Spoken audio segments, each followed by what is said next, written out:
Welcome to next practical class of প্র্যাকটিকো। আমরা pedigree discuss করছিলাম, পেডিগ্রি জেনোটাইপ রিভিশন করে একটা জায়গায় আমরা পৌঁছেছি। আজকে আমরা আসবো আর কি ক্যারেক্টার দেখে আমরা মোড অফ ইনহেরিটেন্স বার করতে পারি সেটা নিয়ে কথা বলার জন্য। তো আমাদের কাছে একটা ক্যারেক্টার আছে, তাকে আমরা বলি no skip of generation for defective trait. No skip, SKIP, no skip of generation for defective trait.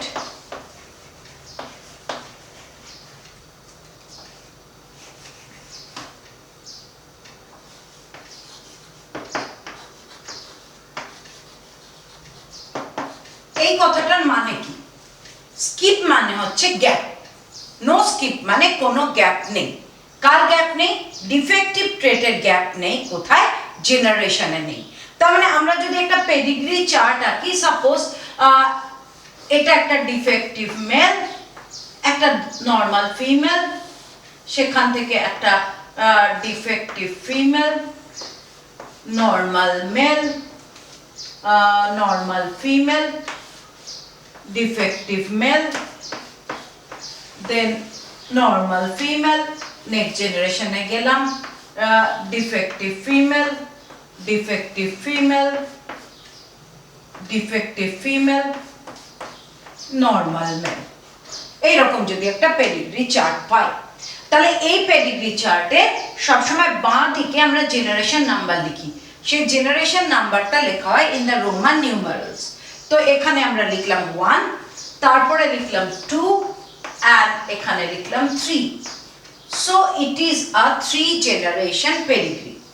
এবার আমরা নাম্বার অফ ইন্ডিভিজুয়ালকে ডিনোট করব। নাম্বার অফ ইন্ডিভিজুয়ালকে সবসময় সিম্বলের রাইট হ্যান্ড সাইডে একটু নিচের দিকে করে নাম্বার লিখতে হয়, এবং নাম্বারটা লিখতে হয় ইংলিশ নাম্বারিং সিস্টেমে, যেটা অ্যাকচুয়ালি অ্যারাবিক নাম্বারিং সিস্টেম। তো এখানে আমরা নাম্বার করব 1, এখানে আমরা 2, এটা 1 2 3 4 5, 1 2 3 4। এখানে একটা অদ্ভুত জিনিস আমরা দেখলাম, যদি খেয়াল করে থাকো তাহলে দেখতে পাবে যে প্রথম জেনারেশনে নাম্বার করলাম যখন, ফার্স্টটা 1, লেফট থেকে রাইটে নাম্বারিং হয়, সেকেন্ড এরটা হচ্ছে 2। পরের জেনারেশনে কিন্তু 3 হলো না, প্রত্যেকটা জেনারেশনে 1 থেকে শুরু হবে। তাহলে আবার 1 2 3 4 5, নেক্সট জেনারেশনে গিয়ে আবার 1 2 3। এখানে এই যে নাম্বারিং করছি তখন অফস্প্রিংদেরও যে অ্যারেঞ্জমেন্টে নাম্বারিং হয়, ম্যারেজ লাইনও সেই অ্যারেঞ্জমেন্টেই নাম্বারিং হয়ে থাকে। তো এই পেডিগ্রি চার্টটাকে যদি আমরা দেখি, এখানে আমরা দেখছি ডিফেক্টিভ ট্রেট ফার্স্ট জেনারেশনে আছে, ডিফেক্টিভ ট্রেট সেকেন্ড জেনারেশনে আছে, ডিফেক্টিভ ট্রেট থার্ড জেনারেশনে আছে। যখন ডিফেক্টিভ ট্রেট প্রত্যেকটা জেনারেশনে থাকে তখন তাকে আমরা বলি no skip of generation. Skip মানে হচ্ছে গ্যাপ, কোথাও গ্যাপ হলো না। আমরা অনেক সময় খাতা লিখতে লিখতে প্রশ্নতে বললাম, আরে 3 এর ডি এর অ্যান্সারটা করলে না কেন? তখন বললো, ম্যাডাম এটা স্কিপ হয়ে গেছে, মানে কি মিস করে গেছি, বাদ পড়ে গেছে। তো যদি কোনো জেনারেশনে বাদ না পড়ে বা মিস না হয় তাকে আমরা বলছি নো স্কিপ অফ জেনারেশন। তো এই no skip of generation for defective trait হলে জেনারেলি অ্যাটলিস্ট 80% কেসে ট্রেটটা ডমিনেন্ট হয়। তাহলে আমরা বলতে পারি trait may be dominant in nature. Dominant in nature কেন মে বি বললাম? মে বি বললাম কারণ আমি এক্ষুনি বলেছি 80% কেসে এটা ট্রু, 20%-এ এক্সেপশনস আছে, আমরা আসবো পরে।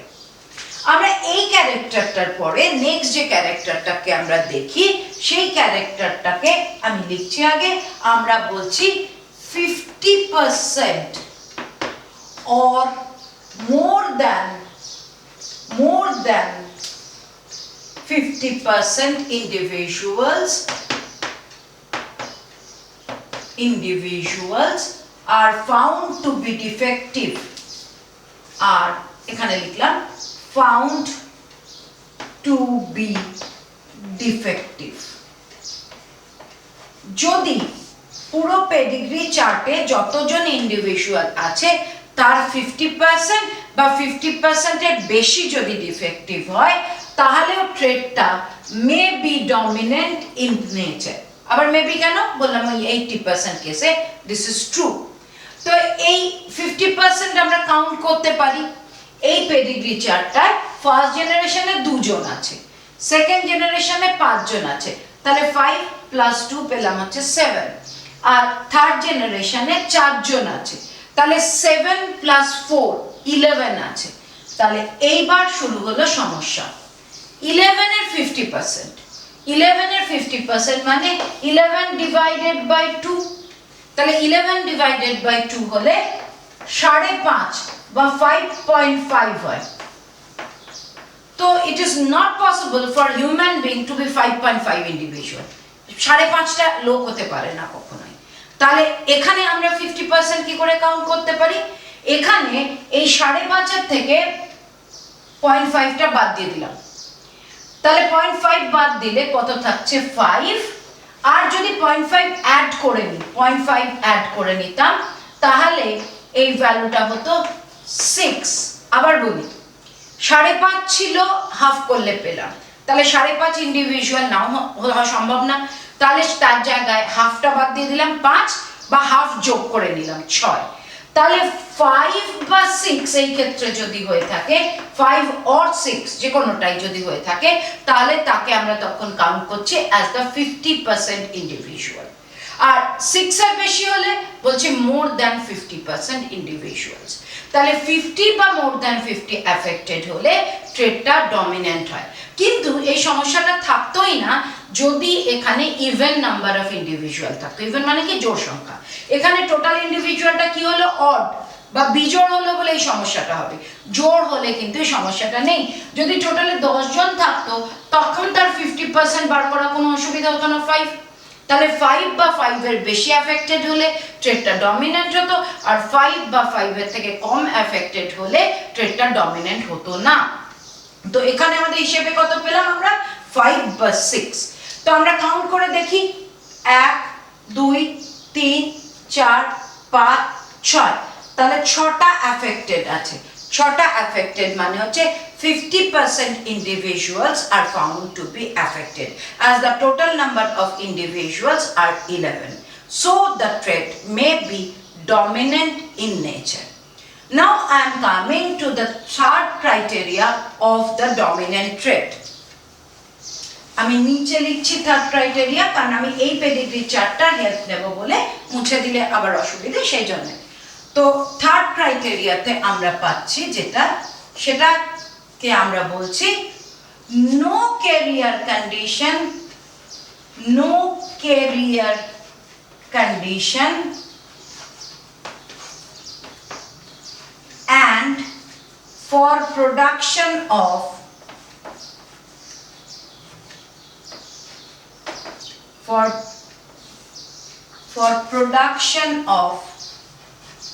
each defective offspring,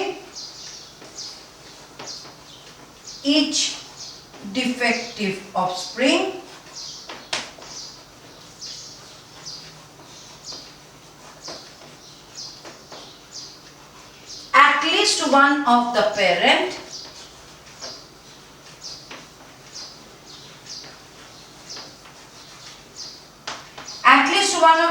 মানে both parent ও কিন্তু হতে পারে, at least অন্তত একটা, at least one of the parent is found to be defective, This is a very very important criteria. No carrier condition and for production of each defective offspring, at least one of the parent is found to be defective. যদি এই ক্যারেক্টারিস্টিক্সটা থাকে, তাহলে trait must be dominant. That means there is no exception for this. প্রথম দুটো ক্রাইটেরিয়ার exception ছিল, এটায় কোনো exception নেই। তাহলে ট্রেটটা কি হবে? ট্রেটটা অবশ্য করে ডমিনেন্ট হবে। এই ঘটনাটার মানেটা কি আমি এক্সপ্লেন করার চেষ্টা করি। তো বলা হলো দেখ যে for production of each defective offspring at least one of the parent is found to be defective. তো এই যে সেকেন্ড জেনারেশনের এই দুজন ডিফেক্টিভ হয়েছে, এদের জন্য এদের ফাদার অ্যাফেক্টেড হয়েছে। থার্ড জেনারেশনে এরা তিনজন ডিফেক্টিভ হয়েছে, এদের মধ্যে মাদার ফাদারের মধ্যে ফাদার অ্যাফেক্টেড হয়েছে। তার মানে প্রত্যেকটা ডিফেক্টিভ অফস্প্রিং এর জন্য একটা করে অন্তত পক্ষে প্যারেন্ট অ্যাফেক্টেড হয়েছে। যদি এই ঘটনাটা ঘটে তাহলে ট্রেটটা ডমিনেন্ট হয়। তাহলে ক্যারিয়ারের ব্যাপারটা একটু চট করে এখানে আমরা এঁকে ফেলি। কি হতো ক্যারিয়ার? ক্যারিয়ার মানে হচ্ছে দুজন নর্মাল প্যারেন্টস থেকে যদি একটা ডিফেক্টিভ সান তৈরি হতো, তার মানে তারা হচ্ছে career.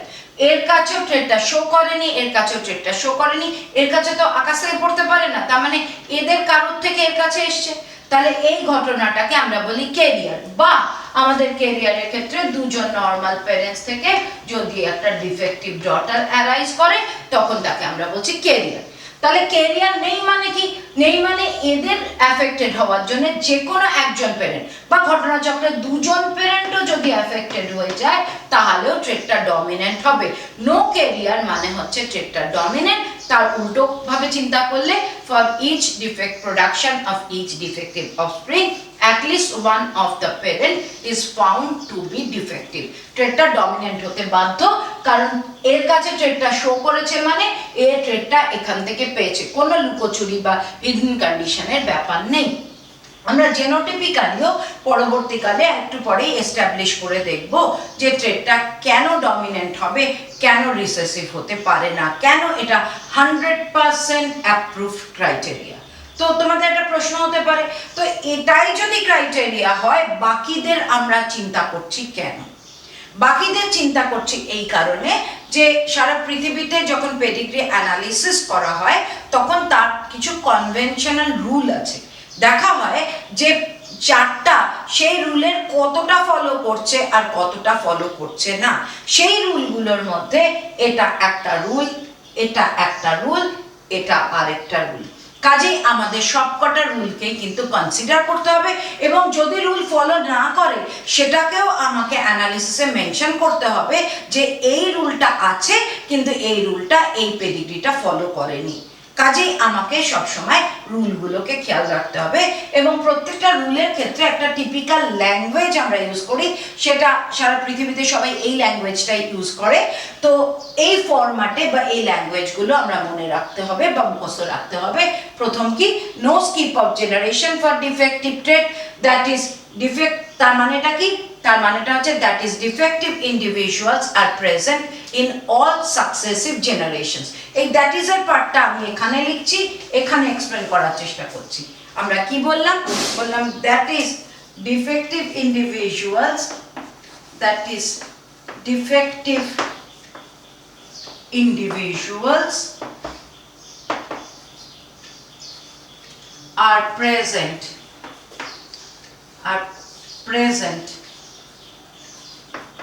in all successive generations. Successive মানে পরপর, successive generations. ডিফেক্টিভ ইন্ডিভিজুয়াল পরপর জেনারেশনে থাকতে হবে। তো তোর মনে হতে পারে নো স্কিপ মানেই তো তাই, কিন্তু পেডিগ্রির ভাষায় এক্স্যাক্টলি মানেই তো তাই হয় না। কিরকম দেখ, আমি এর পাশে একটা ছোট্ট পেডিগ্রি চার্ট আঁকার চেষ্টা করছি।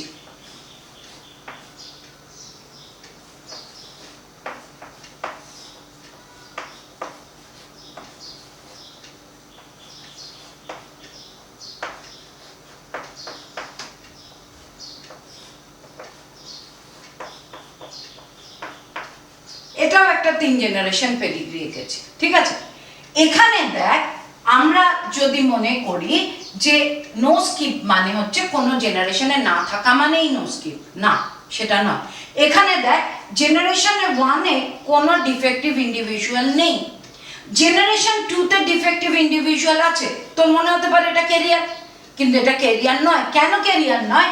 কারণ এরা 3 জন এদের অফস্প্রিং, আর এই মেলটা যে অ্যাফেক্টেড সে অন্য ফ্যামিলি থেকে এসেছে, তাহলে সে অ্যাফেক্টেড ছিল এবং তার সাকসেসিভ জেনারেশন পরবর্তী জেনারেশনে অ্যাফেক্টেড ইন্ডিভিজুয়াল পেয়েছি। তাই জন্যে এই ট্রেটটা এই অবস্থায় কিন্তু ট্রেটটা ডমিনেন্ট, ট্রেটটা রিসেসিভ নয়। কাজেই একটা পেডিগ্রিকে দেখবো আর এটা ডমিনেন্ট হবে, আর দেখবো আর সেটা রিসেসিভ হবে তা না, ভালো করে প্রত্যেকটা জায়গা পেডিগ্রি চার্টে ভালো করে দেখতে হয়, অ্যানালিসিস করতে হয়। এটার মানে হচ্ছে নো স্কিপ অফ জেনারেশন, কারণ যখন ট্রেডটা অ্যাপিয়ার করেছে বা দেখা গেছে যেখান থেকে শুরু হয়েছে তারপর থেকে পরবর্তী সব জেনারেশনে ট্রেডটা আছে, তাই এটাকে আমরা বলছি no skip of generation, that is defective individuals are present in all successive generation. তাতে 80% কেসে ট্রেড ডমিনেন্ট হয়, যদি 50% অর মোর দ্যান 50% অ্যাফেক্টেড হয় তাহলে ট্রেড ডমিনেন্ট হয়।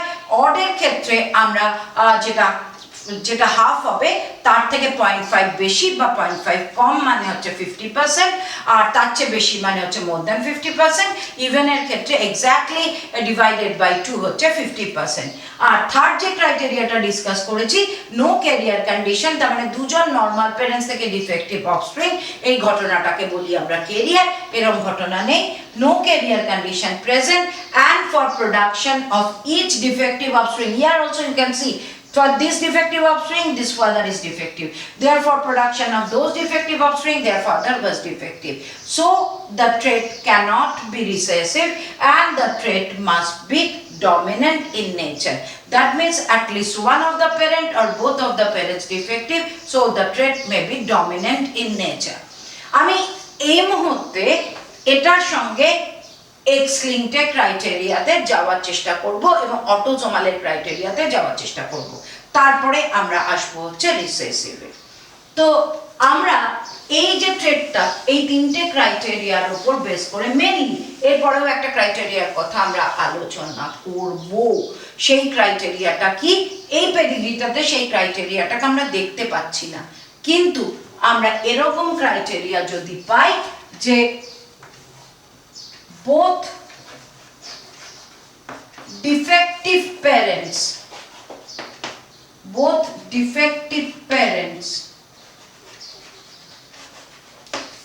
produced normal offspring,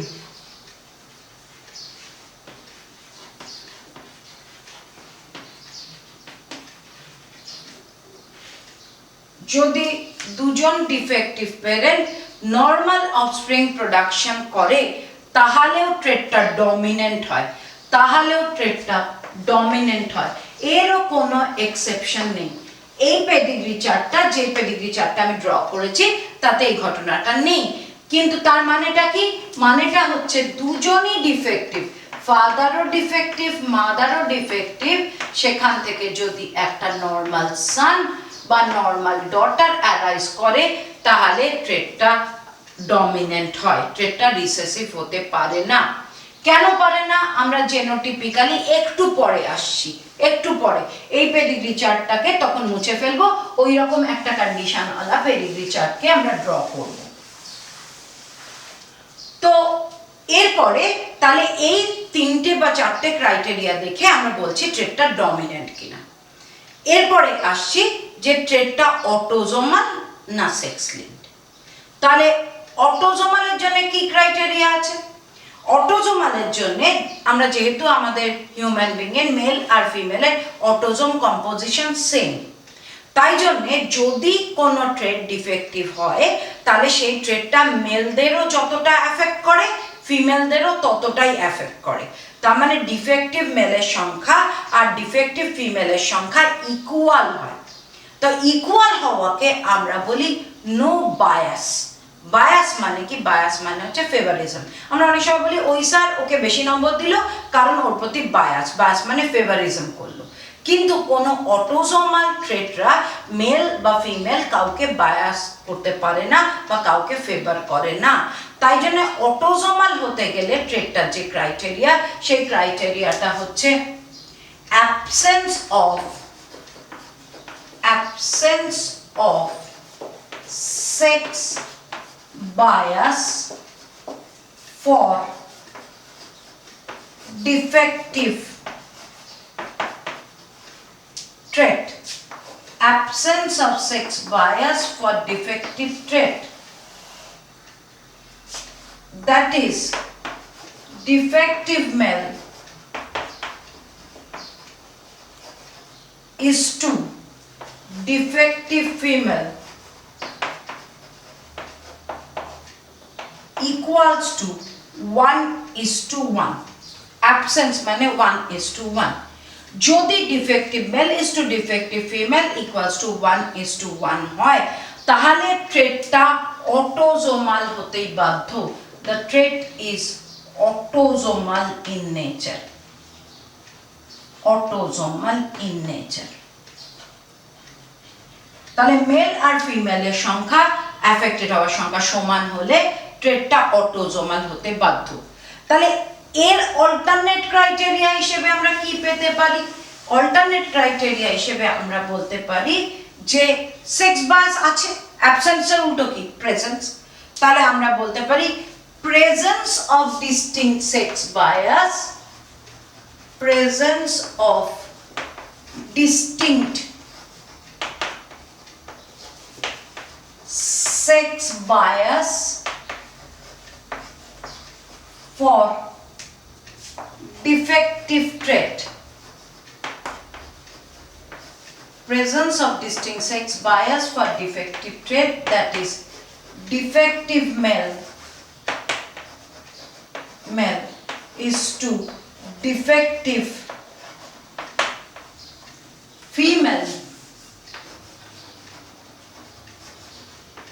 not equals to 1:1। এটা যদি হয় the probability of the trait is sex linked। আমি কি লিখলাম? এটার বেলায় বলেছিলাম অটোজোমালি হয়, কিন্তু এটার বেলায় বলবো maybe sex linked। Sex linked হবে এমন কোনো বাধ্যবাধকতা 100% কেসে নেই। এটার ক্ষেত্রে 98% কেসে দিস ইজ ট্রু, কিন্তু 2% কেসে এটার এক্সেপশন থাকে। তাই এটাকে আমরা বলছি may be sex linked in nature. আমি কিন্তু এক্স লিঙ্কড বলিনি, সেক্স লিঙ্কড ইন নেচার। আমি কেন বললাম এটা সেক্স লিঙ্কড? কারণ হিউম্যান বিং এর দু ধরনের সেক্স ক্রোমোজোম আছে, একটা এক্স ক্রোমোজোম আর একটা ওয়াই ক্রোমোজোম। আমরা এখন পর্যন্ত ক্যারেক্টারিস্টিক্সে এসেছি সেক্স লিঙ্ক। যদি ট্রেট সেক্স লিঙ্কড হয় তাহলে কোয়েশ্চেন হলো ট্রেট এক্স লিঙ্কড হলো না ওয়াই লিঙ্কড হলো। তাহলে ওয়াই লিঙ্কড হলে কি হয়ে যায়? ওয়াই লিঙ্কড হলে আমরা জানি হিউম্যান বিং এ ওয়াই ক্রোমোজোম শুধুমাত্র মেলে থাকে, ফিমেলে কোনো ওয়াই ক্রোমোজোম নেই। তাহলে ট্রেট যদি ওয়াই লিঙ্কড হয়ে থাকে তাহলে কোনো ফিমেল অ্যাফেক্টেড হতে পারে না, শুধুমাত্র মেলরা অ্যাফেক্টেড হতে পারে। তো এই পেডিগ্রি চার্টটার দিকে যদি আমরা তাকাই তাহলে মেলের সঙ্গে ফিমেলরা অ্যাফেক্টেড আছে। তার মানে অটোজোমাল কি সেক্স লিঙ্ক নিয়ে এখনো কথা বলিনি, কিন্তু মেলের সঙ্গে ফিমেল যদি অ্যাফেক্টেড থেকে থাকে তাহলে ট্রেটটা সেক্স লিঙ্কড হওয়া সত্ত্বেও ট্রেটটা ওয়াই লিঙ্কড হতে পারে না, ট্রেটটা এক্স লিঙ্কড হতে পারে। নেক্সট কি হতে পারে? ফ্যামিলিতে যদি ওয়াই লিঙ্কড হয়ে থাকে ফ্যামিলির সব মেলরা অ্যাফেক্টেড হবে, কোনো মেল বাদ হতে পারবে না অ্যাফেক্টেড হতে, কিন্তু ফিমেলরা আগেই বললাম অ্যাফেক্টেড হবে না। তাহলে ওয়াই লিঙ্ক ট্রেট হতে গেলে কি বলতে হবে? ওয়াই লিঙ্ক ট্রেট হতে গেলে all males and only males, all males and only males of family affected, all males and only males of family affected, family all males and only males affected হলে ট্রেটটা Y লিঙ্কডই হবে। তাহলে Y link না হওয়ার জন্য কি বলতে পারি? এক নম্বর বলতে পারি যে all males affected তার সঙ্গে few females, একটা বা দুটো ফিমেল অ্যাফেক্টেড হয়ে গেছে, তাহলে সেটা ওয়াই লিঙ্কড হতে পারে না। এরকম হতে পারে যে only males affected কিন্তু ফ্যামিলির সব মেলরা অ্যাফেক্টেড না, তাহলেও সেটা ওয়াই লিঙ্কড হবে না, সেটা এক্স লিঙ্কড হবে। আর থার্ড কি হতে পারে? not all males affected and along with the males few females affected। এর যে কোনো একটা ক্রাইটেরিয়া হলেই ট্রেটরা কিন্তু হয়ে যাবে এক্স লিঙ্ক। তাহলে এক্স লিঙ্কটার জন্য একটা ক্রাইটেরিয়া না, তিনটাকেই চেক করতে হবে। কি চেক করব? এক নম্বর চেক করব not all males of the family are affected or all males of the family are affected and few females affected, or not all males of the family are affected and along with few females are affected। তাহলে ট্রেটটা হবে x link. যদি ট্রেট sex linked হয় তাহলে Y link না x linked এর প্রশ্ন, যদি ট্রেট sex link নাই হয় তাহলে ট্রেটটা অটোমেটিক্যালি হয়ে যাচ্ছে কে অটোজোমাল হয়ে যাচ্ছে। তাহলে এক্স লিঙ্কডের জন্য আমরা ক্যারেক্টারিস্টিক্স বা ক্রাইটেরিয়া পাবো। আমরা এই যে পেডিগ্রি চার্টটা দেখছিলাম, এই পেডিগ্রি চার্টটা দেখতে গিয়ে আমরা একটু আগে বলেছিলাম এটা ডমিনেন্ট, একটু আগে আমরা বলেছিলাম ডমিনেন্ট, কারণ ডমিনেন্টের ফেভারে সবকটা লজিককে ও ফলো করেছিল। তো কিন্তু তারপরে যখন আমরা সেক্স বায়াস আছে কি নেই দেখতে গেছিলাম, তখন আমরা দেখতে পেলাম এখানে দুটো মেল অ্যাফেক্টেড আর 4টে ফিমেল অ্যাফেক্টেড। তার মানে আমার কাছে defective male is to defective female আমার কাছে রেশিও হলো 2:4 বা আমরা বলতে পারি 1:2। তার মানে ইট ইজ নট ইকুয়ালস টু 1:1। তার নট ইকুয়ালস টু যদি 1:1 হয় তাকে আমরা বলবো presence of distinct sex bias for defective trait, that is defective male is to defective female not equals to 1:1, trait may be sex linked। এবার ট্রেট যদি sex linked হতো তাহলে আমরা বলছি এখানে এই মেলটা অ্যাফেক্টেড কিন্তু এ অ্যাফেক্টেড না, আবার এ অ্যাফেক্টেড না, আবার অনেক অনেক অনেক অনেক ফিমেলরা অ্যাফেক্টেড।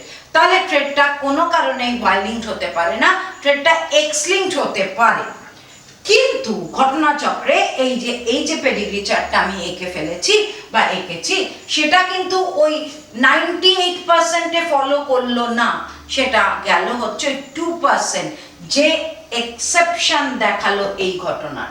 এক্সেপশন মানে কি, সেক্স বায়াস আছে তবুও ট্রেটটা সেক্স লিঙ্ক বা এক্স লিঙ্কড হলো না, ট্রেটটা গিয়ে হবে হচ্ছে অটোজোমাল। আমরা সেখানের এক্সপ্লানেশনটা নেক্সট ক্লাসটাতে আসছি।